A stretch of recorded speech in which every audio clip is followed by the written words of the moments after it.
Welcome back again to my channel. So ito mga master, nandito po tayo sa isang private columbarium dito po sa Quezon City na tinatawag nilang Divine Word Shrine and Columbarium. So dito meron ako nakita rito na mga puntod. I think mga pari ito or madre. Tignan nyo guys. Oo, ito nga. Try natin makaka-open ba? Ay, nakalock. So yeah, meron dito parang mga pari ng mga puntod ng mga pari at mga madre, mga master. Yan, dami no. So yung mga itaas na yan, mga ano yung mga abok.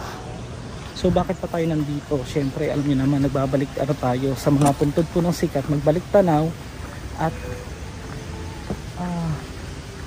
napakaganda ng kinilalagyan ng mga patay dito, ng mga yumao.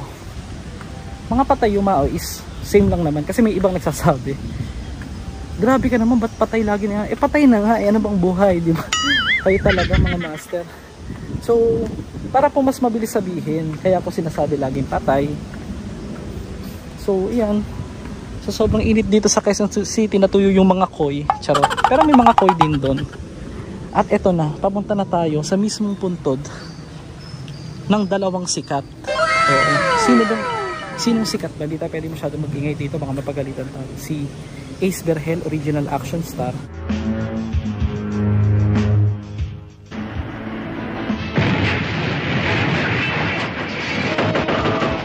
Hayop! Sir, nagkakamali kayo. Mahal ko si Christina. Papatay muna kita bago mapunta sa'yo ako! At itong si Jacqueline Jose. Ako po si Jacqueline Jose.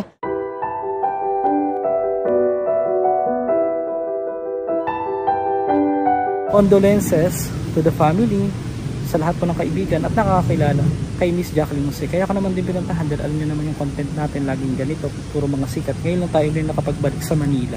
Galing pa po tayo ng Boracay yung abandonadong simbahan sa Boracay. Abangan nyo po. Ayun doon sa napagtanong natin madre, diretso lang doon, nandito yung sementeryo. Grabe, ang laki nito oh, bongga. Sa sobrang ganda ng sementeryo nito, hindi mo mapapagkamalang sementeryo. Dito inilibing yung dalawang sikat, mga master. Ay, taray, walang laman, charot. So papunta na tayo ngayon. Ganda no? Ay, no, cute. May halong ano, tilapia. Comment below, nakakain ba yung koi guys? At kung nakakain man yun, hindi ko kayang kumain. Swerte daw yun sa mga Chinese eh. Hindi ko sila kung Chinese ang may-ari nitong columbarium na to. Comment below na lang po. Iikot ko kayo saglit bago natin puntahan. So sa mga nakamiss kay Gray, yan, may gas-gas na siya guys. Ayan. Hindi pa natin napaayos. Ito pa rin siya, buhay na buhay. Hindi pa rin natin siya binenta guys. Siyempre, malaking sentimental value sa atin ni Gray eh. So, okay pa naman ha, sa akin pa rin siya. Siyempre, I just want to give a credit and shout out to Kagala Moto. Yan, shout out kay Kagala Moto na ating kaibigan subscriber. Na matagal na, inspired sa mga video natin. Napakabait na tao niyan. Hiningal ako. Tingnan nyo to oh. May mga bunga pa ng santol. Kakain ka ba ng santol sa sementeryo guys? Comment below, charis. So dito nagpa-park yung mga mayayaman. Hindi ko nadala. Pwede naman pala dito yung motor. Ayun siya.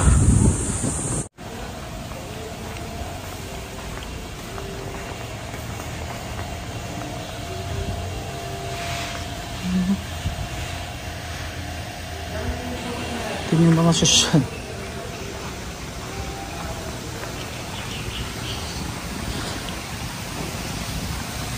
A few moments later. Sir? Sir, saan ba rito nilibing yung ano, yung si Ace Berhel? Sa baba ba o sa taas? Berhel, sa guard po kasi nakakalam niya siya. Ay. Yung guard po sa taas. Ang laki kasi. Meron pa bang kabilang side nito? Wala na? Wala na, yan na. Kapag sa kabila, titignan ko. Tanong po din sa guard.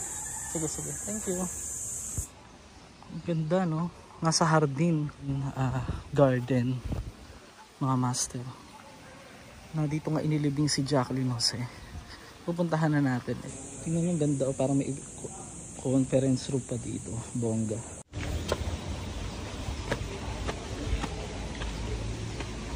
Ang ganda.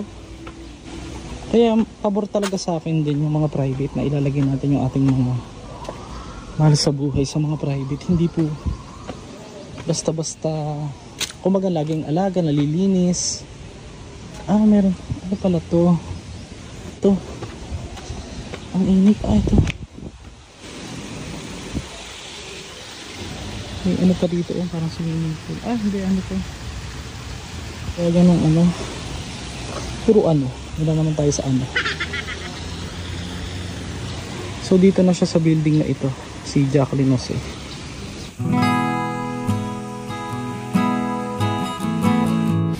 Ako, naabutan ko talaga si Jacqueline Jose, mga master, kasi nga yung palabas na Mula sa Puso, nandun din si Rico yan. Siya yung nanay talaga doon ni ni Claudine.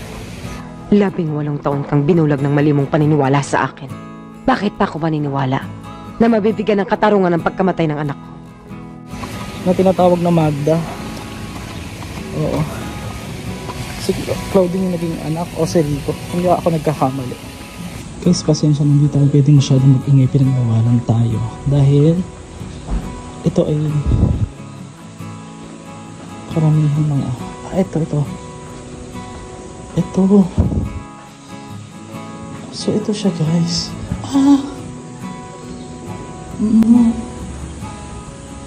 Gusto ko sana magdala ng bulaklak, mga master. Meron walang mga naglalagay dito. Kahit nga yung kandila, bihira lang nagtutulos kasi mga abo na lang ito. So yung kanyang mother sikat din. Yung si Alicia Berhel.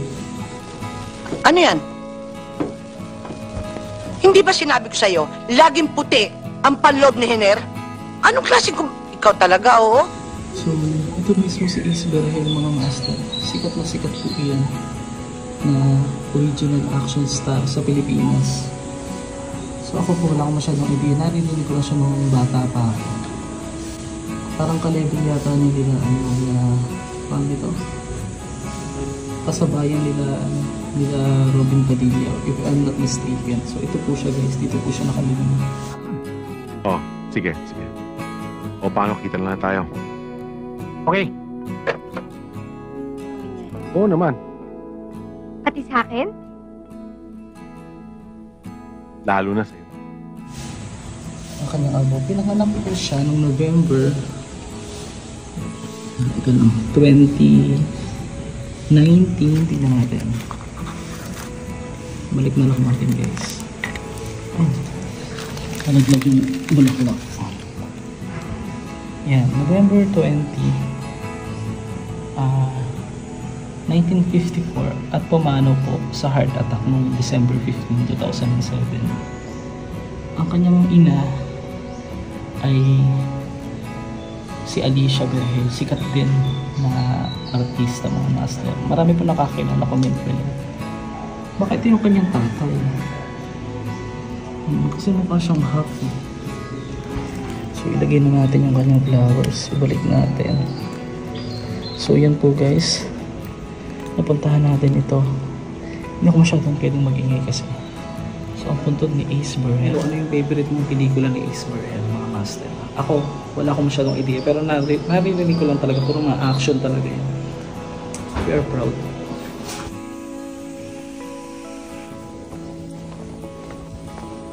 So pagbaba mo dito ng kolong mo.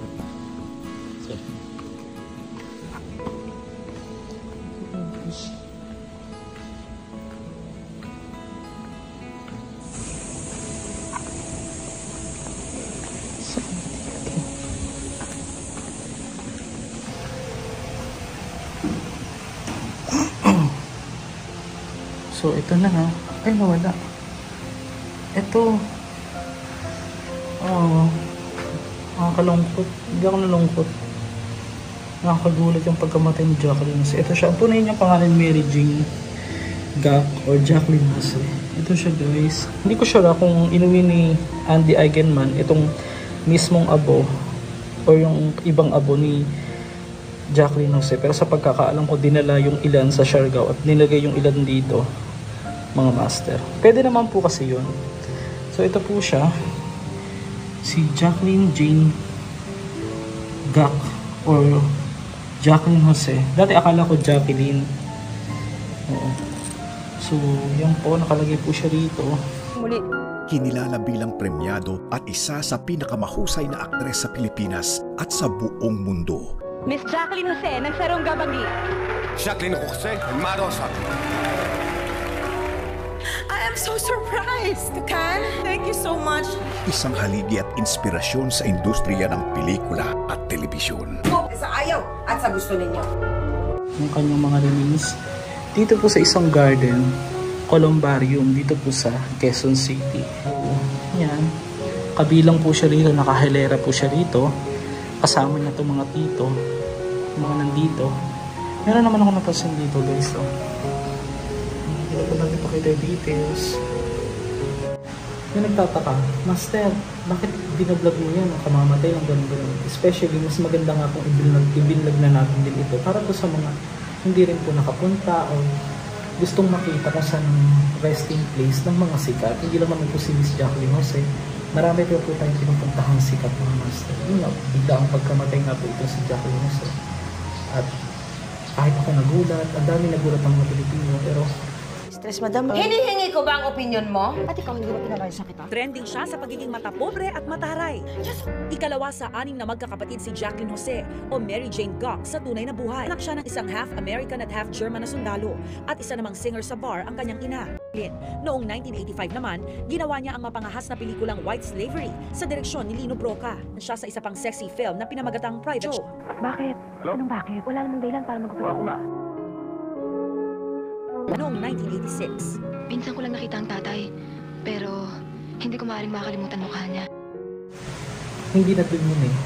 Hindi dun natatapos yun dahil nanatiling mabuting ina itong si Jacqueline Jose, mga master. Nuluksa, lalo ng showbiz industry, ang pagpanaw ng international award-winning actress na si Jacqueline Jose. Her life itself was her greatest obra maestra.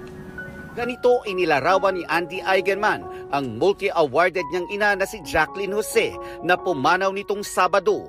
Timely passing of my nanay, Mary Jane Gok, better known as Jacqueline Jose, the age of 60, on the morning of March 2nd due to a myocardial infarction or a heart attack.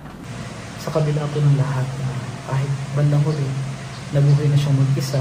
Kasi mag-isa na lang daw po siya nakita doon sa kanyang bahay. Anak, ikaw na lang yung mag-isa. Ayaw kong pigilan yung mga anak ko sa mga gusto nilang gawin. Nana, it's not gonna be forever that I'm gonna be with you. So, let me live a life. Pag pinapili ako, sinong pipiliin ko, anak o karir? Karir. Ha? Meron din mga fake news na lumalabas tungkol dito kay Jacqueline Jose, mga master. Ilalagyan po nila ng fake news para sa akin. Kung ilalagyan ng fake news yung kakakain ng tao, sagrado po kasi kung tutuusin talaga ang mga pagkamatay ng tao, lalong-lalo na yung mga matutuwid na tao. Ako naniniwala ako, isa siya sa matuwid na bait na tao si Jacqueline Jose. Marami po nagpatunay talaga. Kahit talagang mostly kontrabida. Pero nakatanong ko.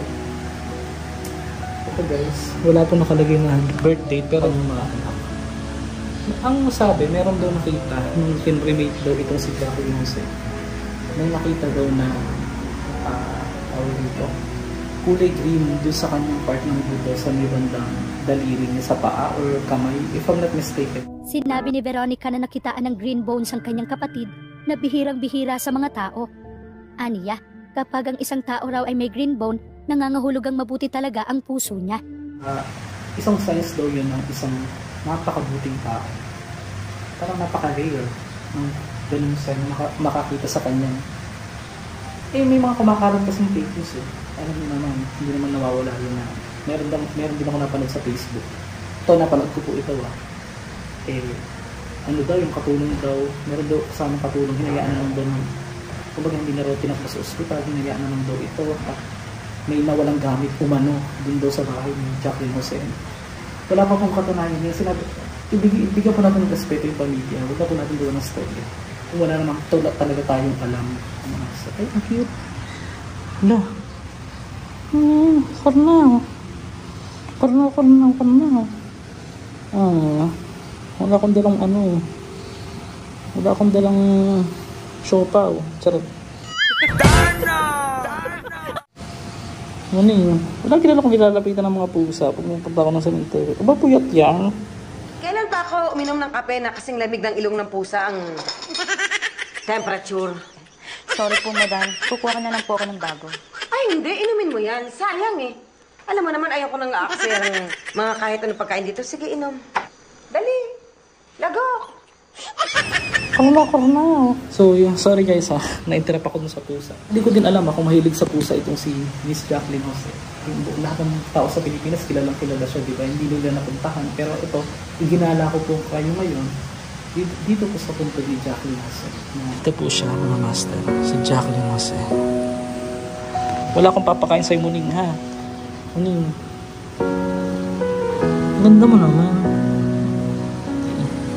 Mona lang ipangalan ko sa'yo. Charot. May mga Chinese din. So, ayan. Ganun ko kamahal ang mga anak ko.